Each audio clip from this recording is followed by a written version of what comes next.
bienvenido a este especial de Ánfora 2022 y cuáles son las primeras impresiones del mensaje presidencial de hace algunos minutos y que estamos detallando a través de especialistas importantes, y en el tema económico es también necesaria la opinión de un economista, y en temas agrarios para ir entrando al terreno rural de nuestro país. Bienvenido, Germán. Buenas tardes, placer saludar a tu público oyente y para cualquier pregunta que deseen hacerme, con todo gusto contestarla. De acuerdo, sí, una primera impresión, Germán, del discurso presidencial en macro, para luego bajar al micro y en el tema agrario, que es una de las especialidades de Germán. Adelante. Bueno, evidentemente se habló de crisis y el término crisis implica una recesión profunda cuando el aparato productivo va dirigido evidentemente a un proceso de, hasta cierto punto, ¿por qué no decirlo?, de descomposición.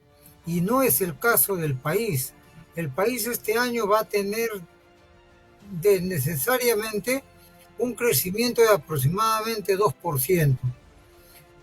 Si bien es cierto, se requiere un crecimiento mínimo del 5%, estamos frente a una economía que se encuentra estancada y también con un proceso inflacionario que puede llegar a 10%, que con políticas eficaces y bien planificadas se puede superar. Lo que sí es necesario es que el ministro de Economía y Finanzas ponga al país el plan, cuál va a ser para que se incremente la inversión, que este año ha sido una inversión prácticamente calculada como cero. Entonces, lo que ha faltado es dar realmente medidas estratégicas bien planificadas para que nos vislumbre de una u otra forma un futuro que nos dé o que genere, que promueva por parte del Estado un crecimiento, y para ello tiene que haber una estabilidad económica, política y social, de lo cual no se ha eh, conversado absolutamente casi nada, ¿no? Acá tiene que haber una coordinación, una concertación permanente en medidas claras y que inyecten a la economía velocidad de recursos y una eficacia en el manejo del sector público a través de gestores públicos técnicos, transparentes y con experiencia en gestión, y no nada de improvisaciones. O sea, se ha dado un discurso de promesas que ojalá en el corto plazo se cumplan, y sobre todo lo que sí sigue faltando es transparencia en las cifras, porque se han mencionado cifras que evidentemente pareciera que pueden ser ciertas, pero habrá que ver si es que realmente es realidad. La cosa es de que los productos han subido de precio enormemente, han afectado el poder adquisitivo, el tipo de cambio también ha subido, y si bien es cierto, la economía peruana está en un proceso a nivel de toda Latinoamérica que ha crecido, pero ese crecimiento es absolutamente insuficiente, porque nosotros deberíamos estar actualmente creciendo un 5% anual como mínimo para el mediano y largo plazo también proyectado.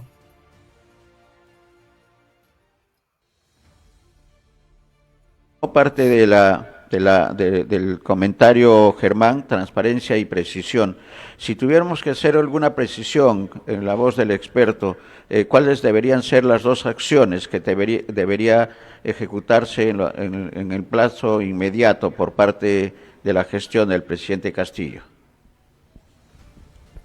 Enviar al Congreso de la República un presupuesto con una racionalización de gastos al próximo año 2023, con una reasignación de gastos bien elaborada, bien estudiada, ¿no? Que genere impacto en los proyectos de inversión pública, que son proyectos de inversión que generan solución a problemas sociales.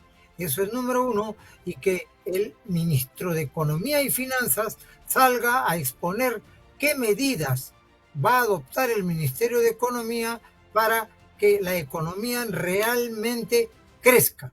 ¿Qué acciones va a adoptar eficazmente mediante una gestión pública que incorpore al CEPLAN con el Banco Central de Reserva y con cálculos adecuados y estadísticas que no confundan, ¿no? Dar estabilidad macroeconómica y estabilidad económica y social para que los agentes puedan hacer inversiones importantes que generen resultados en el mediano, largo plazo, y sobre todo que haya todo tipo de acciones que genere empleo, porque el desempleo es uno de los problemas importantes que en estos momentos tenemos. Se paralizó. Sí, buenas tardes, mi estimado Germán. Una consulta. Evidentemente el discurso presidencial tiene distintos detractores en distintos temas, uno especialmente en el aspecto económico. Acabo de recibir un mensaje referencial, un comunicado de ADEX, Asociación de Exportadores, donde rechazan el mensaje presidencial. El presidente de ADEX, el señor Julio Pérez Albán, ha expresado su rechazo al mensaje del presidente del Castillo.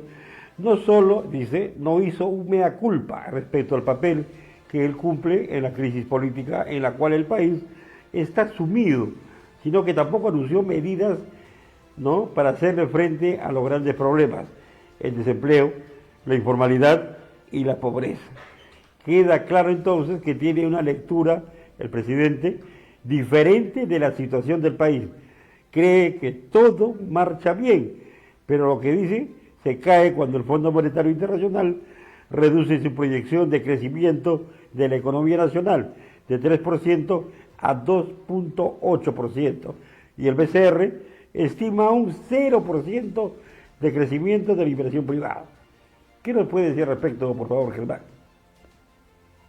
Ambos porcentajes, tanto del crecimiento de la economía futuro como del crecimiento de la inversión privada, lo he mencionado en las palabras o en los temas que antes he mencionado. Pero tampoco se puede, y eso lo dijo un premio Nobel de Economía de la Universidad de Illinois, todos no podemos hablar mal de la situación económica, porque todos no estamos mal. En eso hay que ser honestos y sinceros. Todos no estamos mal. Hay, evidentemente, inversionistas que en estos momentos están ganando mucho dinero. Y esos inversionistas, lo que se les pide al Estado es que les dé estabilidad para que reinviertan sus utilidades. El país no está quebrado. El país no está necesariamente en una crisis absoluta. El país tiene un crecimiento bueno, 1.8%, pero el otro año podría llegarse a 2.5%, luego a 4%, luego a 5%. Para eso hay que tomar medidas absolutamente claras, y los agentes económicos, como nosotros mismos, también deberíamos reconocer que debemos hasta cierto punto modificar nuestro portafolio de inversiones, ¿no? Y todos los que podamos pagar impuestos, hacerlo, porque los que evaden impuestos no es el Estado, sino es el agente económico, a veces consumidor, que está acostumbrado, muchos en pequeños y medianos empresarios también están acostumbrados a no pagar tributos.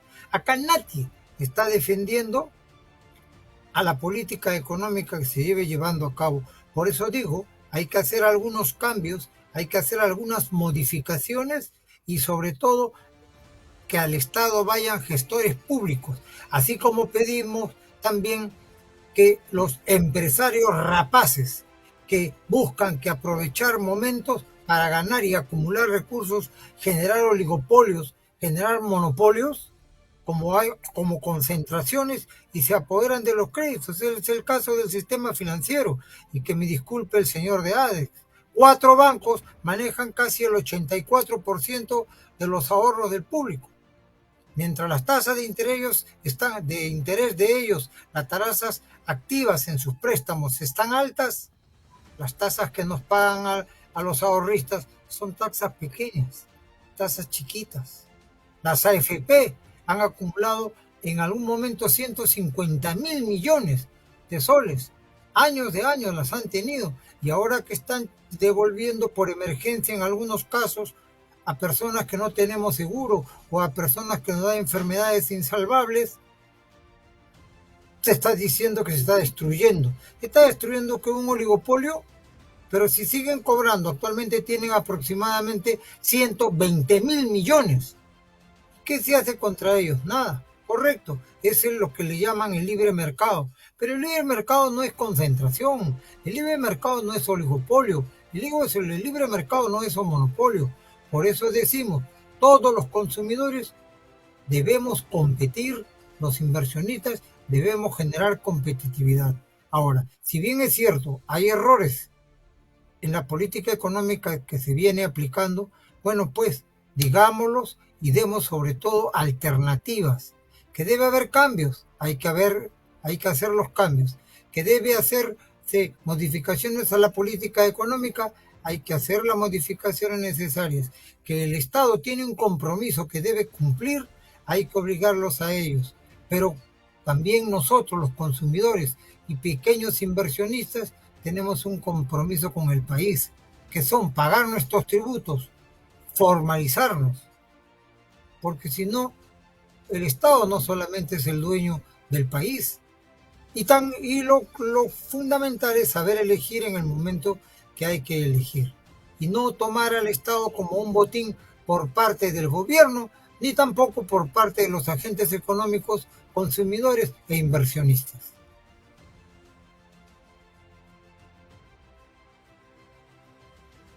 En temas agrarios lo vamos a programar, si te parece, en los próximos días, dependiendo de la agenda personal y profesional, Germán, porque creo que está quedando en agenda. Siempre es mejor que quede en agenda temas y podemos verlo quizás en la edición normal de Ánfora de mañana o del día lunes. Quizás alguna reflexión final con respecto al mensaje presidencial en estos momentos, Germán. Adelante. Sí, que el Estado convoque gestores públicos, gente de experiencia, gente preparada para que puedan continuar con el gobierno y sobre todo buscar que se apliquen medidas para que aceleren el crecimiento de la economía del país en el sector agrario, minero, pesquero, que son los sectores primarios de la economía y son generadores de empleo. Muchas gracias. Buenas tardes.